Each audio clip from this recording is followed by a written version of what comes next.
Энэ хуулийг бүрэн дэмжиж байна. Баасан жаргал гишүүнийг оруулаарай. Мансууруулах юм сэтгэх нөлөөт үүссэн эргэлтэн хяналттай явах тухай хуулийн шинжсэн хариулга орж ирж байгаа. За би нэг хідэн суур асуудлуудыг асууя гэж бодож байна. Ер нь судалгаа хийхэд бас бэрхшээлтэй л байдаг. Зүгээр үгдийн магадлал ярих гэж байна. Ер нь хэрэглэгчийн тоо, насны сегмент ямар хуу байдалтай болж байгаа. Зүгээр одоо энийг бас олон нийт дийлэх бас тийм таата биш. Боломжтой тохиолдолд ер нь хариулаарай гэж хүсэж байна би ажлын хэсгээс. За хоёрдугаарт бас энэ төрлийн гэмт хэрэгтээ тэмцэх нэг ажил дээр энэ тагнуулын алба хит төвлөрснийх бас гажиг гараад байна уу та гэж би зөвхөн хувьдаа боддог. 2016-7 оны үед тагнуулын чигүүргүүдийг нэгтгэсэн байдаг. Өөрөөр хэлэх юм бол хөлийн тагнуул, цэргийн тагнуулыг тагнуулын ерөнхий газартаа нэгтгээд сүүлд бол цэргийн албаа агчдын одоо багц үйл батлагдахад цэргийн тагнуулыг тусдаа аваад гарцсан. Гэтэл энэ хөлийн тагнуул бол бас нэг их сурулж байсан байхгүй.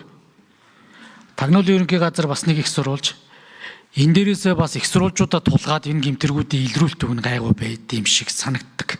Тэгж бас хуучны хүмүүс ярьдаг. Гэтэл энэ тагнуулуудыг нэгтгэх гэдэг юм уу ганцхан их сурвалжтай болсон нь энэ мэдээлүүд яг хууль сахиул галдан дээр ирдэггүй. Тагнуулын байгууллага дээр ирдэг. Энэ дээрээс бас тодорхой хэмжээний мэдээлэл ирүүл энэ чинь шалах хариаллын хувьд цагдаагийн байгууллагад ирнэ шүү дээ. Цагдаагийн энэ чиглэлийн албалуу. Тэгэхээр энэ мэдээлүүд бүрэн ирж шалгагддаггүй юу гэдэг ч гэсэн эргэлзээтэй байхгүй. Тэгэхээр энэ дээр одоо хөлийн тагнуулын албыг буцаагаад хил хамгаалал ерөнхий газарт нь өгөх энэ тал дээр ер нь засгийн газар ямар байр суурьтай байгаа нэг энэ асуулт байна. За хоёрдугаарт энэ үндэсний жигсаалттай болох асуудал байгаа. Энэ сэтгцэд нөлөөт бодис болон за энэ эмийн асуудал төр. Бид энэ конвенцийн жигсаалтыг бариад л яваад байдаг. Үндэсний жигсаалтаа бас конвенцтэй нийцүүлээд энүүндээ нийцүүлээд бас хурдтайгаар нэмэлт өөрчлөлтүүдэд шийдэд явбал энэ төрлийн бас гэмт хэрэгээс уршин сэргийлэх бас нэг хариуцлагаас одоо завшуулахгүй байх нэг үндэслэл байгаа. Тэгээ нөхцөл байдал бас дамжихаас өмнө сэргийлчих бас болоод байгаа. Хизээ үлээс нөгөө мими илүү те энэ бодис чинь нөгөө жагсаалттай хийж чадахгүй байж идэл явсараагаал тээврийн жолоочт нь бүгд одоо мими эргэлж унтдаггүй. Ингээд үндсэндээ ядардггүй гэдэг юм уу одоо ингээд зомби ирэх маягтай ингээд байж идэг.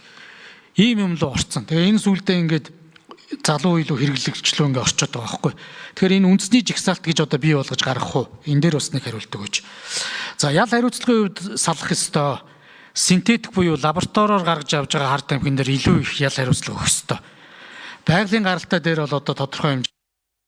Сүүлийн 9 жилийн байдлаар гэмт хэргийн судалгаа бас байгаа. Энд одоо холбогдогчийн байдал, насны бүтэц, хүүсийн бүтэц, нийгмийн байдал, боловсрол гэд. Тэгээ би энийг бас танд асуултын дагуу хариулаад өгье. За нийт гэмт хэрэг газар зүүн байршлын хувьд бол Улаанбаатар хотод 83.3% үнэлдэгдэж байгаа. За орон нутагт бол 16.7%. За насны байдлаар авч үзвэл 13-аас 17 насны хүүхэд холбогдсон бол 107 хүн буюу нийт гэмт хэрэгт эзлэх хөв 4.4%. За 18-аас 25 насных 1223 буюу 50.4%. 26-аас 35 нас буюу 868 хүн за эзлэх хөв бол 35.8%. За 36-аас дээш насны хүн 224 9.2%тай. За хүүсийн бүтцийн хувьд бол эрэгтэй 2180 90%, эмэгтэй 242 10% байна. За нийгмийн байдлын хувьд бол ажилгүй иргэд бол 1442. За энд бол бага насны залуучууд их одоо холбогдож байгаатай холбоотой асуудал байгаа. 1442 бол 59.5%. За хуваарь хөдөлмөр эрхлэгч 454 буюу 18.7%. За оюутнууд 217 8.9%. Хувийн хвшилд ажиллаж байгаа 191 7.8%, сурагч 64 2.6%. За бусад ингээд төрийн бус байгууллага 23 хүн 0.9, төрийн албаа агч 19. За 0.7%. За боловсролын байдлын хувьд бол бүрэн дунд боловсролтой 60.5%, дээд 22.2%, бүрэн дунд бус дунд боловсролтой 11.4%, тусгай дунд 4.3%, бага 1%. За ийм одоо статистик тоон судалгаа бол манай хууль сахиулах байгууллагуудын хэмжээнд байна. За хоёр дахь асуудлын хувьд бол Тагнуулын ерхий газрын одоо энэ харт тамхитай тэмцэх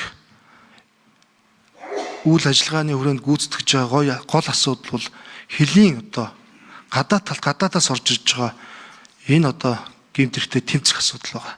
За энэ бодлогыг зангидж байгаа газар нь бол энэ олон байгууллагууд оролцож байгаа учраас ер нь бид энэ шинэ хуулийн төслөөрөө бол үндэсний хорон дээр энэ оролцож байгаа байгууллагуудын мэдээллийг нэгтгэж босруулалт хийж цаашид одоо авч хэрэгжүүлэх арга хэмжээгээр арга хэмжээгээ босруулахад ашиглах энэ чиглэлээр ажиллая гэж өөрөөр хэлбэл үндэсний хорооны үйл ажиллагааг идэвхжүүлэх.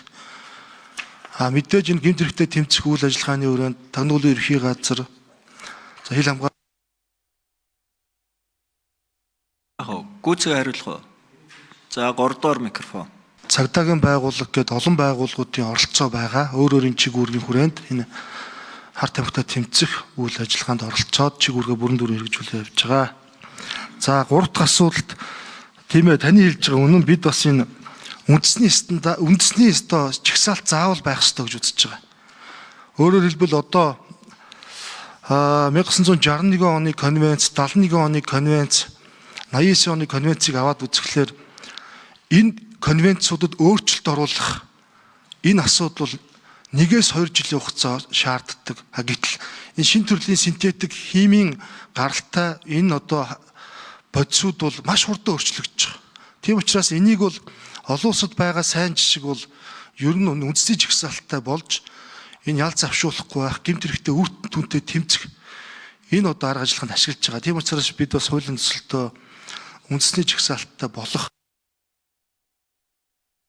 Эрүүгийн үеийн ял хариуцлагыг бас нэг хэлчихээр олон нийт ч гэсэн мэддэг. Ер нь байгалийн гаралтай мансууруулах төрлийн бодис, за синтетик төрлийн бодлого лабораториос гарсан ялын бодлогыг өөр болгоё гэд хууль зүйн дотоод төрхийн үеийн үед л бодлогоо зангидаа явж ирсэн. Энэ яаж орж ирж байгаа вэ? За дээрэс нь нэг эмчлэх бодлогын асуудал байгаа юм аа. Бидэд бол одоо олж авснаар бүгдийг суулгаж байгаа. Сүүлийн үед бүр суулгах гэж болсон юм л.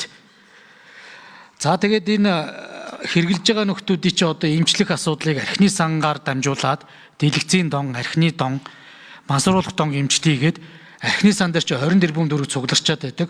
Одоо үртэл нэг ийм орд ир дид үтцийг бий болгох ажил удаашралтай. Сангийн ам нь архины санг авчиад төрийн мөнгө гэж үзээд байдаг. Энэ мөнгийг чин архи үйлдвэрлэгчид лидер тутамдаа өндөр градустай архинаас өгөөд ийм нийгмийн хариуцлага өрөөнд өгч байгаа байхгүй. Энэ хуулийн би өөрөө бодлого боловсруулад явсан гэд төрийн мөнгөтэй хутгалдаад ингэ болтгүй. Тэгэхээр энийн дээр ямар одоо бас зүйлүүд хийх гэж байна. Хоёрдугаар энэ аптекуудын нөгөө эмийн хяналтын асуудлыг нэлээд сайн болох асуудал байгаад байгаа юм аа. Ер нь энэ аптекуудаар анхлан одоо орж байгаа хүмүүс ч шууд орж байгаа. Аптекуудаар ийм одоо мансууруулах төрлийн эмүүдийг аваад тэгээд одоо цаашдаа илүү их өндөр доозоор хэрэгэлдэг ийм зүйлүүд рүү орж байна. За бид тэгээд ерөн зүгээр энэ мансууруулахтай тэмцдэг үндэсний ороо гэхээс илүүтэй бас энэ нууц тал дараагаар илрүүлдэг мэдээллүүдээ олж авдаг энэгээр баталгаатай байх ёстой. Одоо энэ чиглийн эмийг үг нь бол одоо хөлийн тагнуулыг буцаагаад хууль зүйн дотоод төргийн ам тэр хил хамгаалагт нь өгчмөр юм байна. Бидэд нэг л дээ. Тэгээ аль талдаа ингээ хяналтаа хэрэгжүүлээд явах нь зүйтэй байгаамаа. Ер нь тэгээд тагнуулын ерөнхий газар дээр бас төвлөрүүлээд энэ дээрээс бас л нэг хугацаа идэх шүү дээ. За дараагийн нэг асуудал энэ нөгөө хэрэглэгчээ тогтоох буюу сүүлийн үед энэ улс орнууд чинь ингээд байгалийн гаралтайг нь хэрэглүүлээд хэрэглэгчээ тогтоогоо синтетикээс нь болиулах арга барил барьж гин зүгээр манаа дээр ямар бодлогыг одоо энэ хуулийн хүрээнд. За бид шинэ төсөлтөөр бол энэ ял шийтгэлийн бодлого дээр гол оруулж ирж байгаа өөрчлөлт бол энэ тунгийн хэмжээ.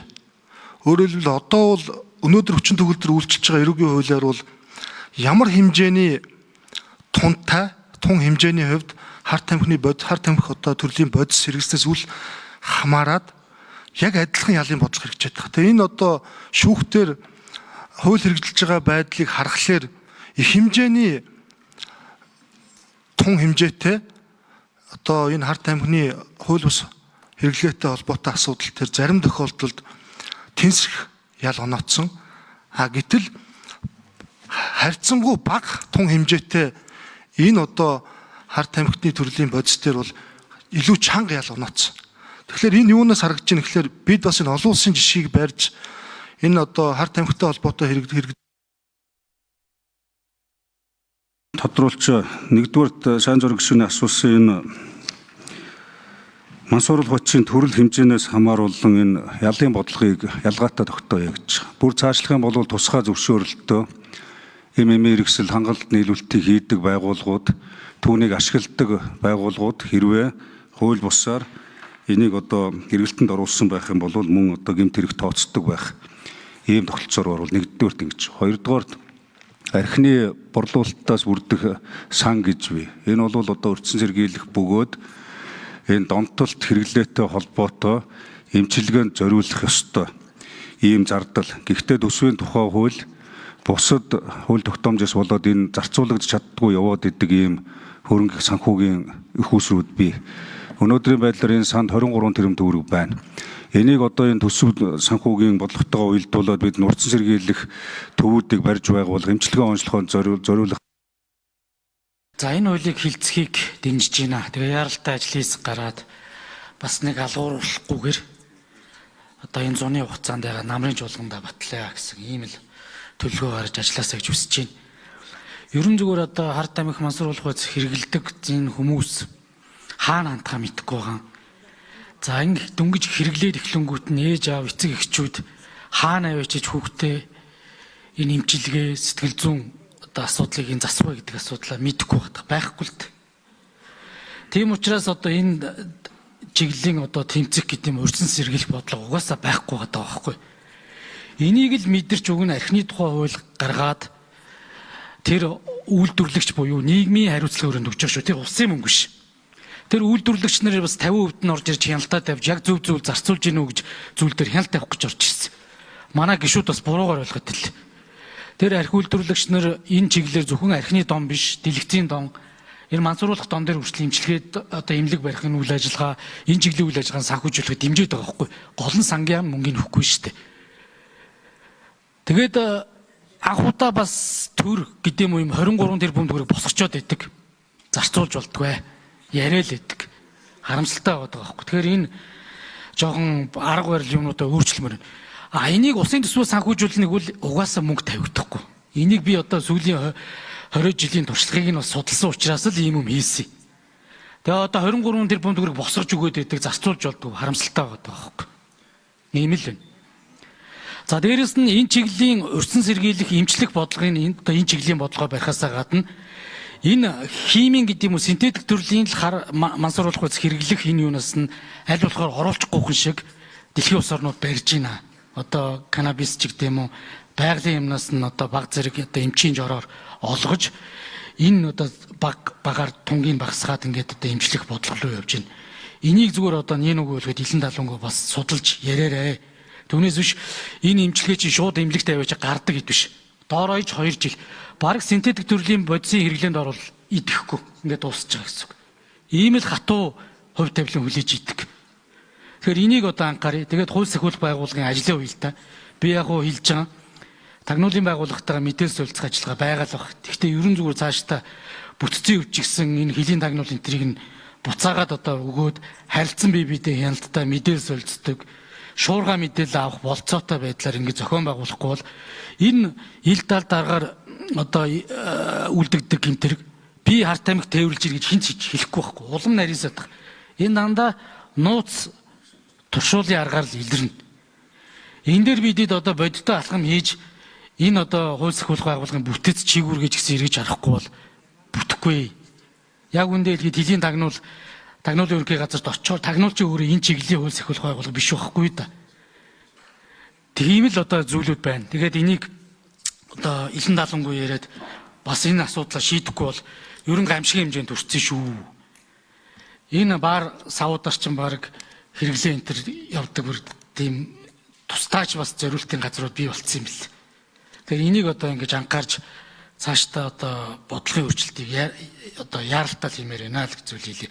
Тэгээ мөнгө босгоод өгсөн шүү. Мөнгөний зарцуулахгүй байна гэдэг л харамсалтай. Хизээж усаас тэрбум төгрөг байтгаа нэг байгалийн харт амигны ургамал устгахад хүртэл мөнгө харамлдаг байхгүй. Гэтэл архи үйлдвэрлэгчдийг лоббидод ойлгуулад нийгмийн хариуцлага өрөөнд нэгээд 23 тэрбум төгрөг ингээд би ялчаад тахад зарцуулах эрхийг өгөхгүй байна гэдэг бол туйлын харамсалтай.